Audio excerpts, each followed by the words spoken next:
సిలువనాథుడైన యేసు క్రీస్తు ప్రభువారు అనుగ్రహించు సిలువ ధ్యాన ఆశీర్వాదములు 9వ మెట్టుపై ప్రవేశింపబడిన మీకును మీ కుటుంబాలకును త్రైక దేవుడు తన మెండైన ఆశీర్వాదములను మీ అందరిపై సమృద్ధిగా నిండుగా కుమ్మరించునుగాక. మరణాత. పరిశుద్ధ గ్రంథము నుంచి ఒక వచన భాగాన్ని చదువుకుందాం.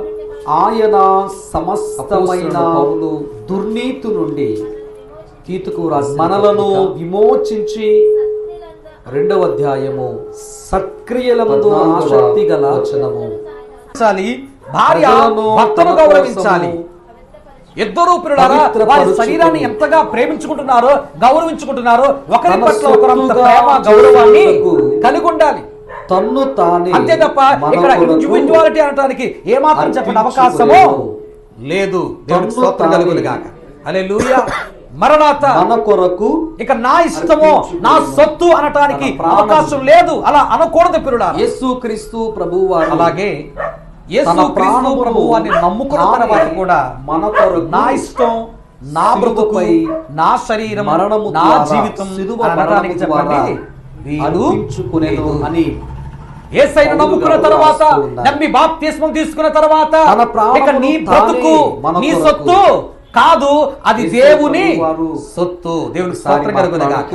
నీ జీవితము ఆయన సొత్తు, నీ శరీరము ఆయన సొత్తు, నీ భవిష్యత్తు ఆయన సొత్తుగా పిల్లారా మనము దేవునికి పరిపూర్ణముగా సమర్పింపబడాలి. అంతే తప్ప బాప్తిస్మము తీసుకుని దేవుని మందిరానికి వస్తూ కూడా దేవుని యందు భయభక్తులు కలిగి జీవిస్తూ ఉంటూ కూడా నా జీవితం నా ఇష్టం, నా బ్రతుకు నా ఇష్టం, నా శరీరం నా ఇష్టం అను అనుకుంటే దానికి దేవునికి చెప్పండి సంబంధము దాన్ని ఇక నీవు నీ సొత్తు కాదు, నీవు ఎవరి సొత్తు? దేవుని సొత్తు. దేవుడు కూడా అదే ఆశిస్తున్నాడు పిల్లారా. ఆయన పిల్లలమైన మనల్ని ఆయన దుర్నీతి నుంచి విమోచించి తీసుకొనడు, మన బ్రతుకును మార్చి సత్క్రియలకు ఆసక్తి కలిగిన వారిగా మన బ్రతుకును మార్చుకొని అలా ఆసక్తి కలిగిన వారిని ఆయన తన సొత్తుగా మార్చేసుకోవాలని ఆశపడుతున్నాడు. దేవునికి స్తోత్రం కలుగును గాక. మనమంతా ఇప్పుడు ఎవరి సొత్తు అయిపోవాలి? లేదు చెప్పండి. మా సొత్తు కాదండి, మేము ఎవరి సొత్తు చెప్పండి?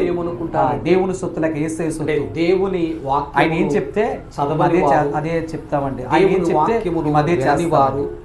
ఆయన ఎలా బ్రతకమంటే మేము అలాగే బ్రతుకుతామండి. ఆయన ఎలా మాట్లాడమంటే మేము అలాగే మాట్లాడతాం. ఎందుకంటే మేము మా సొత్తు కాదండి, మేము ఎవరి సొత్తు? యేసయ్య సొత్తు. దేవునికి స్తోత్రం కలుగును గాక. మనల్ని తన సొత్తుగా మార్చుకోవాలని యేసయ్య మన కొరకు తన ప్రాణాలు అర్పించారు. శాస్త్రులు పరిసయ్యులు అలాగే మనల్ని సత్క్రియలందు ఆసక్తి కలిగిన వారిగా మార్చేయాలని దుర్నీతిలో బ్రతుకుతున్న మనకు పిల్లారా మన దుర్నీతి ఏం చెబుతుందంటే అవసరమైతే ఎదుటివాడు నాశనమైపోయినా పర్వాలేదు కానీ నువ్వు మాత్రం బాగుండాలని చెబుతుంది దుర్నీతి. ఒక గొప్ప అటువంటి దుర్నీతి నుంచి మనకు విమోచన కలిగించి నా ప్రాణమును ఎలా మారాలని దేవుడు ఆశపడుతున్నాడంటే సత్క్రియలందు నా ప్రాణాన్ని ఆసక్తి కలిగి ఉండండి. చంపలేరు. మన మంచి మంచి క్రియలు చేస్తున్నాను. చూడండి, ఇదే ఇందాక మనం చదువుకున్న పత్రిక 3వ అధ్యాయము 14వ వచనం పిల్లారా, పెట్టిన ప్రాణమును మరలా తిరిగి తీసుకుని కూడా నాకు అధికారము నిష్ఫలులు కాకుండా నిమిత్తము అవసరమును బట్టి సమయోచితముగా సత్క్రియలను శ్రద్ధగా చేయుటకు సత్క్రియలు మరణము చేయుటకు జీవం నేర్చుకోండి. మీరు అధికారం ఎవరుకుంది? మీరు మంచి కార్యాలు చేస్తున్నారా? క్రీస్తు రక్తములో కడగబడిన వారులారా చనిపోం. నమ్మి బాప్తిస్మం పొందుకొని విశ్వాసములో భక్తిలో ఎదుగుతున్న వారులారా దేవునికి ఇష్టమైన మంచి కార్యాలు చేస్తున్నారా? ఇష్టమైతే సత్క్రియలందు మీకు ఆసక్తి ఉందా? మనము బ్రతుకుంటాం ఏమా లేక దేవుని సత్క్రియలందు మనకి ఏముండాలంట మనము చెప్పండి? చనిపోతాం. ఆసక్తి ఉండాలి. ఇదే తీతుకు పత్రిక మరణము 3వ అధ్యాయము జీవము 2వ వచనం మరణము చదవండి. అనేది అది దేవుని యొక్క చేతుల్లో ఉన్నటువంటి అధికారం. ప్రతి సత్కార్యము కాబట్టి ఈ చేయుటకు అధికారాన్ని తండ్రి అయిన దేవుడు సిద్ధపడి యేసు క్రీస్తు ప్రభువారికి ఇచ్చారంట. మంచి యేసు అంటున్నారు, కార్యాలు నా చేయడానికి తండ్రి వలన నేను సిద్ధంగా నేను గొప్ప అధికారాన్ని పొందుకున్నాను. ఏమిటయ్యా ఆ సత్కార్యాలు అధికారం అంటే? చేయటానికి నేను చనిపోగలను, నీవు నేర్చుకోవాలి. మరలా తిరిగి మంచి కార్యాలు కూడా దేవునికి స్తోత్రం కలుగునుగా. మంచి కార్యాలు చేయడానికి అందుకే సిద్ధంగా యేసయ్య ఉండాలంట. చనిపోయిన రెండవది వారిని మంచి కార్యాలు చేయటం బ్రతికించాడు. నేర్చుకోవాలంటే అండి. చనిపోయిన నీ వారిని బ్రతుకును ఎంతనో ద్వారా యేసయ్య బ్రతికించాడు. సమాజానికి అనేకులకు ఉపయోగకరమైన బ్రతుకును బ్రతుకును మార్చుకోవాలి. అలాగే కానాను లేకపోతే పిల్లలారా నీవు నిష్ఫలమైపోతావు. విధవరాలి కుమారుడు నిష్ఫలము తానే అనగా మోసుకొని వెళుతుండగా ఏ ఫలము ఆ కుమారుని బ్రతికించాడు. లేనివాడు. అలాగే పిల్లలారా మనము సమాధి చెక్ చేయబడిన చేస్తున్నామంటే లాజరును కూడా ఎందుకు 4 చేస్తున్నాం దినాల చెప్పండి? తర్వాత ఏమ్మా? యేసయ్య అది బ్రతికించాడు. మనల్ని మరి చనిపోయినటువంటి పిల్లలారా చనిపోయిన దేవుడు కూడా శవాలను, ఏమాశిస్తున్నాడయ్యా అంటే శవాలను మనము యేసు కూడా ప్రభువారు ఎలా సత్క్రియలు అనే బ్రతికించారు? ఫలాలు ఫలించి చనిపోయిన మనము వారిని అనేకులకు బ్రతికించడం ఆశీర్వాదకరంగా సాధ్యమవుతుందా ఉండాలి. అంటే నీ బ్రతుకు అనేకులకు ఆశీర్వాదకరంగా ఉండాలి. జీవం పైన అధికారము, నీవు మంచి కార్యాలు మరణం చేయాలి. పైన మంచి అధికారమును కార్యాలు చేయడానికి నువ్వు ఎప్పుడు తండ్రి సిద్ధంగా అయిన ఉండాలి. దేవుని గురించి మంచి ఎవరు కార్యాలు పొందుతున్నారు? చేయటం నువ్వు యేసయ్య నేర్చుకోవాలి. దేవునికి స్తోత్రం కలుగునుగా. మరి మనం ఏమైనా మంచి కార్యాలు యేసయ్యకు చేస్తున్నామా? ఆ అధికారం ఉంది కాబట్టి ఎవరికైనా చెప్పండి, చనిపోయిన ఇప్పుడు వారిని ఏమంటాము? మరలా తిరిగి జీవముతో నింపి మంచి కార్యాలు వారిని చేయడానికి యేసయ్య పాస్టర్ గారు నేను సిద్ధంగా బ్రతికించగలిగారు. ఉన్నాను అని ఎప్పుడైనా మనం యేసయ్యకు చెప్తున్నామా? అధికారం ఉంది. అందుకే యేసయ్య నా ప్రాణాన్ని నేనే అంటే పెడుతున్నాను, మనలో తిరిగి నా ప్రాణాన్ని మంచి నేనే కార్యాలు చేసి తీసుకుంటాను. ఆసక్తి గాని మంచి ఇక్కడ కార్యాలు చేసే తీతుకు నైజం పత్రికలో గాని, మనం చదివిన లేక వాక్య మంచి కార్యాలు భాగంలో చేసినటువంటి పిల్లారా పరిస్థితులు ఆయన గాని లేకపోతే శిలువ మరణము మనం ఎలాంటి వెనకాల వారమో చెప్పండి? ఎన్నో కారణాలు దేవుని ఉన్నాయి. దృష్టిలో నిష్ఫలమే. యేసు ప్రభువారు అనగా శిలువలో ఆయనకు ఏమాత్రం మరణించడానికి కూడా గల పిల్లల కారణాలు ఎన్నో మనకు పనికి కనబడతాయి రాని వారు పరిశుద్ధ గ్రంథములో. నిష్ఫలమే. ఆ దేవుడు దేవుడు తన్ను తాను ఎందుకు సమర్పించుకున్నాడయ్యా అంటే ఒక నిన్ను అనేకులకు ఉపయోగపడే పాత్రగా మార్చాలని తన్ను తానే మన కొరకు అర్పించుకొనెను. ఎందుకు ఆయన తన్ను తాను అర్పించుకున్నారయ్యా అంటే సమస్తమైన దుర్నీతి నుండి మనలను విమోచించుట కొరకు, సమస్తమైన దుర్నీతి నుంచి ఎవరికైనా మానవులమైన మనము దేవుని పిల్లలమైన మరి మనము అనేకులకు ఉపయోగపడాలని దేవుని వాళ్ళు పాత్రలు నీతిలో చేస్తారు, బ్రతకకుండా, నమ్ముకుంటారు వాళ్ళు. దేవుని నీతిలో నడవకుండా, అంతేగాని ఇప్పుడు దుర్నీతి ఎందుకు చేత పనికిరాని నింపబడి పనికిరాని ఉన్నాము పనికిమాలిన కాబట్టి, పాత్రలు వాళ్ళు తయారు దుర్నీతిలో చేస్తారా? మనము అలా చేయటం వల్ల కాబట్టి ఆ దుర్నీతి పాత్ర వల్ల చేత ఎవరికి మన ఉపయోగపడదు? జీవితాన్ని, ఆ సమాజాన్ని పాత్రను మనము చేసిన కుమ్మరికి నాశనం కూడా చేసుకుంటున్నాం చెప్పండి. కాబట్టి ఎందుకు? యేసయ్య తన్ను తాను అర్పించుకొని జీవితం వల్ల చెప్పండి మన ఎవరికైనా జీవితాల్ని ప్రయోజనం ఉందా? దుర్నీతి నుంచి ఈ ఆయన జీవితం వల్ల పిల్లరా నీ విమోచించాడు. కుటుంబానికి దేవుని ప్రయోజనం స్తోత్రం ఉందా? కలుగునుగాక. నీ సంఘానికి ప్రయోజనం అలాగే ఉందా? పిల్లరా, సమాజానికి రెండవది, ప్రయోజనం ఉందా? నువ్వు సత్క్రియలు దేవుని ఆసక్తి చేతిలో గల ఒక ప్రజలు బలమైన పాత్రగా తన అనేకులకు ఉపయోగకరమైన పాత్రగా ఆశీర్వాదమైన పాత్రగా మనం వాడబడుతున్నామా? బ్రతుకుతున్నామా? తానే మన లేకపోతే కొరకు చెప్పండి ఎవరు గొడవ నాకు ఎందుకండి? మొదటిగా మనల్ని ఏమండి? దుర్నీతి నేను నుంచి ఎవరికి పిల్లారా సహాయం చేయను, విమోచించాలి. ఎవరికి సలహా ఇవ్వను. రెండవది నేను ఏ పిల్లారా కార్యాలు చేయను. దుర్నీతి నా నుంచి బ్రతికేదో నేను విమోచింపబడినటువంటి ప్రజలను బ్రతుకుతాను అను అనుకుంటే సత్క్రియలకు నీలాంటి వారి ఆసక్తి కోసం కలిగిన యేసయ్య వారిగా మార్చాలి. సరిపోలేదు. ఎవరైతే సత్క్రియలందు యేసయ్య ఆసక్తి కలిగిన వారిగా ఆయన మారతారో మన వారిని తన ఆయన తన సొత్తుగా ఎవరి సొత్తుగా సొత్తుగా మార్చుకుంటాడు? మార్చుకొనుట కొరకు దేవునికి అంటే స్తోత్రం కలుగునుగాక. సత్క్రియలందు మరణాత. ఆసక్తి కలిగిన వారిని ఆయన తన సొత్తుగా, మనల్ని దేవునికి స్తోత్రం తన కలుగునుగాక. సొత్తుగా మార్చుకొనుట మన పాపము కొరకు తన్ను యేసయ్య తాను సిలువలో సిలువలో మరణించాడు. అర్పించాడు. ఆయన మరణము ద్వారా మనకు పాప క్షమాపణ ఇప్పుడు మనం ఆయన కలిగించాడు. సొత్తా? ఆయన మరణము మనందరికీ లేక మన సొత్తా? ఉపయోగపడింది. అవునా కదా చెప్పండి. చెప్పండి. ఏమ్మా? మనం దేవుని ఆయన సొత్తా, శిలువ లేకపోతే శ్రమల మీ మరణ సొత్తా? బలియాగము మనందరికి సమాజమంతటికి లోకమంతటికి అది ప్రయోజనకరంగా ఉపయోగకరంగా ఉంది పిల్లారా. ఎఫెసీ మరి సంఘానికి ఆయన రాసిన రక్తంలో పత్రికలో కడగబడిన మనం కూడా చెప్పండి అనేకులకు ఎలా ఉండాలి అంటారు ప్రయోజనకరముగా పురుషుడా ఉండాలి. సత్క్రియలు నీ అందు ఆసక్తి శరీరమును కలిగి ఉండాలి. నీవు నేర్చుకోవాలి. ప్రేమించుకున్నట్లుగా ఈ రోజు నీ నుంచి భార్యను పిల్లారా నీవు ఆలోచిద్దాం ప్రేమించాలి. మంచి కార్యాలు చేద్దాం. ఏమ్మా? వివాహమైన తోటి తర్వాత వారికి, అంటండి, ఇరుగు వారికి పొరుగు వారికి స్త్రీకి సంఘానికి, తన సమాజంలో శరీరం ఉన్న మీద వారికి హక్కు ఉండదట. ఏమ్మా? మంచి కార్యాలు అలాగే పురుషునికి చేద్దాం. కూడా తన సత్కార్యాలు శరీరం మీద ఏముండదట? చేద్దాం. సిద్ధంగా హక్కు ఉండండి. ఉండదటండి. ఒకవేళ మీలో సిద్ధపాటు వివాహమైన లేకపోతే తర్వాత నేటి నుంచి అయినా భర్త శరీరం ఆ పైన మంచి కార్యాలు భార్యకు చేయటం హక్కు, నేర్చుకోండి. భార్య శరీరం పైన అటువంటి చెప్పండి, వారిని దేవుడు తన భర్తకు సొత్తుగా హక్కు మార్చుకుంటాడు. మొదలవుతాడు. అలా చేయని వారు అంటే చెప్పండి, వివాహం ఆయన సొత్తు కాకముందే అది ఎప్పటికీ నీ జీవితం, నీ శరీరం, ఒక వ్యక్తిని నీ సొత్తు. ఉదాహరణించాలి. భార్య కానీ వివాహమైన భర్తను తర్వాత గౌరవించాలి. దంపతులు ఇద్దరు ఏక శరీరం అవుతారు శరీరాన్ని కాబట్టి ఎంతగా ప్రేమించుకుంటున్నారో భార్య గౌరవించుకుంటున్నారో పైన ఒకరి హక్కు, పట్ల అధికారము, అధికారం, ప్రేమ, సొత్తు గౌరవాన్ని అనే ఆలోచన కలిగి ఉండాలి. భర్తకు కలుగుతుంది. అంతే భర్త తప్ప శరీరం ఇక్కడ పైన పిల్లరా, individuality హక్కు, అనడానికి అధికారము, ఏమాత్రం చెప్పడం భర్త అవకాశమో, నా సొత్తు అనే లేదు. పిల్లరా, దేవునికి ఆ స్తోత్రం ఆలోచన కలుగునుగాక. అనేది ఎవరికి హల్లెలూయా. కలుగుతుంది? మరణాత భార్యకు కలగాలి. ఇక నా ఇష్టము అంతే తప్ప నా సొత్తు వివాహమైన అనడానికి తర్వాత కూడా అవకాశం చెప్పండి, లేదు. అలా నీవు అనకూడదు నీవే, ప్రియులారా. నేనే అలాగే నీకు ఏ సంబంధము యేసు క్రీస్తు లేదు ప్రభువు అన్నట్లుగా నమ్ముకున్న ఉంటే తర్వాత కూడా అది వివాహ సంబంధము, నా కాదు. బ్రతుకు, నా శరీరం, నా వివాహమైన జీవితం తర్వాత పిల్లారా, అనడానికి పురుషుడు అంటండి, వీళ్ళు తన శరీరాన్ని వీళ్ళు తాను ఎంత యేసయ్యను ప్రేమించుకుంటున్నాడో నమ్ముకున్న తన తర్వాత, భార్యను నమ్మి బాప్తిస్మం అంత తీసుకున్న ప్రేమించాలి. తర్వాత దేవుని స్తోత్రం కలుగును ఇక నీ గాక. బ్రతుకు, మరణాత. నీ సొత్తు అనగా కాదు, ప్రియులారా, అది దేవుని భక్త శరీరం సొత్తు. పైన దేవునికి స్తోత్రం లేక కలుగును గాక. భక్త శరీరం నీ జీవితం భార్యకు ఆయన సొత్తుగా సొత్తు, మారుతుంది. నీ శరీరం భార్య ఆయన శరీరము సొత్తు, నీ భవిష్యత్తు భర్తకు ఆయన సొత్తుగా సొత్తుగా పిల్లారా, మారుతుంది. మనము దేవునికి ఇక వివాహమైన పరిపూర్ణముగా తర్వాత నా ఇష్టం, సమర్పింపబడాలి. నా సొత్తు, నా శరీరం, అంతే తప్ప నాకు ఇష్టం వచ్చినట్లుగా బాప్తిస్మం ఉంటాను, తీసుకుని నాకు ఇష్టం దేవుని వచ్చినట్లుగా మందిరానికి తాగుతాను, వస్తూ నాకు కూడా ఇష్టం వచ్చినట్లుగా దేవుని యందు బ్రతుకుతాను. భయభక్తులు అనడానికి కలిగి చెప్పండి, జీవిస్తూ వీళ్ళు ఉంటూ కూడా పిల్లారా, నా జీవితం నా అలా ఇష్టం, నా బ్రతకాలి బ్రతుకు, నా అనుకుంటే ఇష్టం, నువ్వు నా పెళ్ళి శరీరం, నా చెప్పండి, ఇష్టం అందుకు అనుకుంటే నువ్వు వివాహం నీకు చేసుకోకపోతే దేవునికి చెప్పండి, ఏ సంబంధము లేనట్టే. ఇక నీవు నీ సొత్తు కాదు, నీవు ఎవరి సొత్తు? దేవుని సొత్తు. దేవుడు కూడా అదే ఆశిస్తున్నాడు పిల్లారా. ఆయన పిల్లలమైన మనల్ని ఆయన దుర్నీతి నుంచి విమోచించి మన బ్రతుకును మార్చి సత్క్రియలందు ఆసక్తి కలిగిన వారిగా మన బ్రతుకును మార్చుకొని అలా ఆసక్తి కలిగిన వారిని ఆయన తన సొత్తుగా మార్చేసుకోవాలని ఆశపడుతున్నాడు. దేవునికి స్తోత్రం కలుగును గాక. మనమంతా ఇప్పుడు ఎవరి సొత్తు అయిపోవాలి చెప్పండి? మేము మా సొత్తు కాదండి, మేము ఎవరి సొత్తు చెప్పండి? దేవుని సొత్తు లేక యేసయ్య సొత్తు. ఆయన ఏం చెప్తే మేము అదే చెప్తామండి. ఆయన ఏం చెప్తే మేము అదే చేస్తామండి. ఆయన ఎలా బ్రతకమంటే మేము అలాగే బ్రతుకుతామండి. ఆయన ఎలా మాట్లాడమంటే మేము అలాగే మాట్లాడతాం. ఎందుకంటే మేము మా సొత్తు కాదండి, మేము ఎవరి సొత్తు? యేసయ్య సొత్తు. దేవునికి స్తోత్రం కలుగును గాక. మనల్ని తన సొత్తుగా మార్చుకోవాలని యేసయ్య మన కొరకు తన ప్రాణాలు అర్పించారు. అలాగే మనల్ని పిల్లరా సత్క్రియలందు ఆసక్తి కలిగిన వారిగా మార్చేయాలని. దుర్నీతిలో బ్రతుకుతున్న మనకు పిల్లరా మన దుర్నీతి ఏం చెబుతుందంటే అవసరమైతే ఎదుటివాడు నాశనమైపోయినా పర్వాలేదు కానీ నువ్వు మాత్రం బాగుండాలని చెబుతుంది దుర్నీతి. అటువంటి దుర్నీతి నుంచి మనకు విమోచన కలిగించి మనం ఎలా మారాలని దేవుడు ఆశపడుతున్నాడంటే సత్క్రియలు యందు మంచి క్రియలు యందు బాబు మీరు ఆసక్తి కలిగి ఉండండి. మనం మంచి క్రియల పట్ల ఆసక్తి కలిగి ఉండాలంటే అండి మంచి క్రియలు చేయాలట. చూడండి, ఇదే ఇందాక మనం చదువుకున్నాం తీతుకు పత్రిక 3వ అధ్యాయము 14వ వచనం పిల్లారా.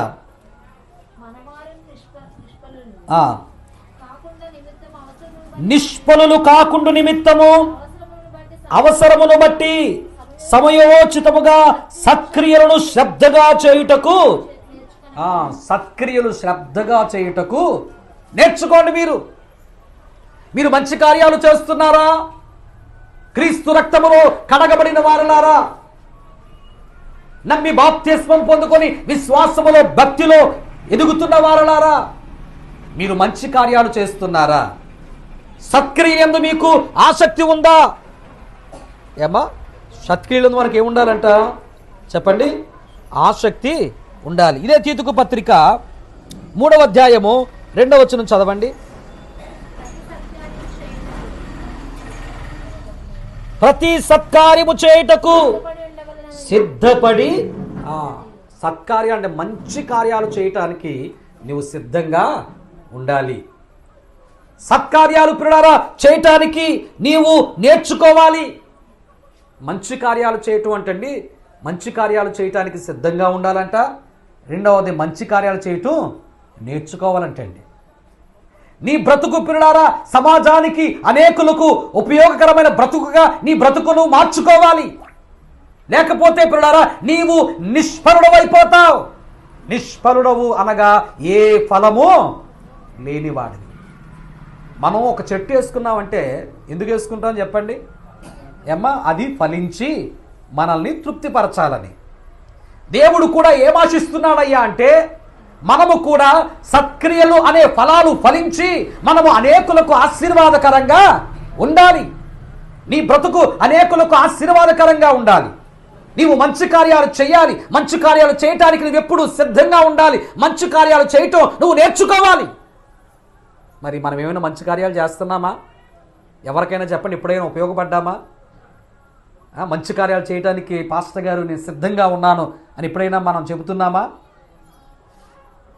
అంటే మనలో మంచి కార్యాలు చేసే ఆసక్తి కానీ మంచి కార్యాలు చేసే నైజం కానీ లేక మంచి కార్యాలు చేసినటువంటి పిల్లారా పరిస్థితులు కానీ లేకపోతే మనం ఎలాంటి వారమంటే చెప్పండి, దేవుని దృష్టిలో నిష్ఫలులమే, అనగా ఆయనకు ఏమాత్రం కూడా పనికిరాని వారమే, నిష్ఫలులమే.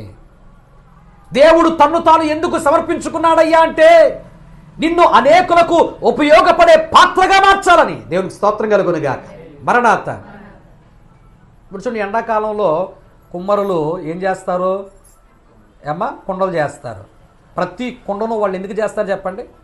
అమ్ముకోవాలని తల్లి, అది ఎవరికైనా ఉపయోగపడాలని కదా, అది అనేకులకు ఉపయోగపడాలని వాళ్ళు పాత్రలు చేస్తారు, వాటిని అమ్ముకుంటారు వాళ్ళు. అంతేగాని ఇప్పుడు ఎందుకు పనికిమాలిన పాత్ర వాళ్ళు తయారు చేస్తారా? అలా చేయటం వల్ల పిల్లరా ఆ పాత్ర వల్ల ఎవరికి ఉపయోగపడదు, ఆ పాత్రను చేసిన కొమ్మరికి కూడా చెప్పండి అది ఎందుకు ఉపయోగపడదు. మరి నీ జీవితం వల్ల చెప్పండి ఎవరికైనా ప్రయోజనం ఉందా? నీ జీవితం వల్ల పిల్లరా నీ కుటుంబానికి ప్రయోజనం ఉందా? నీ సంఘానికి ప్రయోజనం ఉందా? సమాజానికి ప్రయోజనం ఉందా? నువ్వు దేవుని చేతిలో ఒక బలమైన పాత్రగా, అనేకులకు ఉపయోగకరమైన పాత్రగా, ఆశీర్వాదపు పాత్రగా మనం వాడబడుతున్నామా, బ్రతుకుతున్నామా? లేకపోతే చెప్పండి ఎవరు గొడవ నాకు ఎందుకండి, ఏమండి నేను ఎవ్వరికి సహాయం చేయను, ఎవ్వరికి సలహా ఇవ్వను, నేను ఏ కార్యాలు చేయను, నా బ్రతుకేదో నేను బ్రతుకుతాను అనుకుంటే నీలాంటి వారి కోసం యేసయ్య చనిపోలేదు. యేసయ్య ఆయన మనల్ని తన సొత్తుగా ఎవరిని సొత్తుగా మార్చుకుంటాడు అంటే సత్క్రియయందు ఆసక్తి కలిగిన వారిని తన సొత్తుగా. దేవునికి స్తోత్రం కలుగునుగాక. మన పాపము కొరకు యేసయ్య సిలువలో మరణించాడు. ఆయన మరణము ద్వారా మనకు పాపక్షమాపణ కలిగించి, అంటే ఆయన మరణము మనందరికీ ఉపయోగపడింది. అవునా కదా చెప్పండి ఏమ్మా? ఆయన శిలువ శ్రమల మరణ బలియాగము మనందరికీ, సమాజమంతటికి, లోకమంతటికి అది ప్రయోజనకరముగా ఉపయోగకరంగా ఉంది పిల్లారా. మరి ఆయన రక్తములో కడగబడిన మనం కూడా చెప్పండి అనేకులకు ఎలా ఉండాలి? ప్రయోజనకరముగా ఉండాలి. సత్క్రియలు అందు ఆసక్తి కలిగి ఉండాలి, నేర్చుకోవాలి.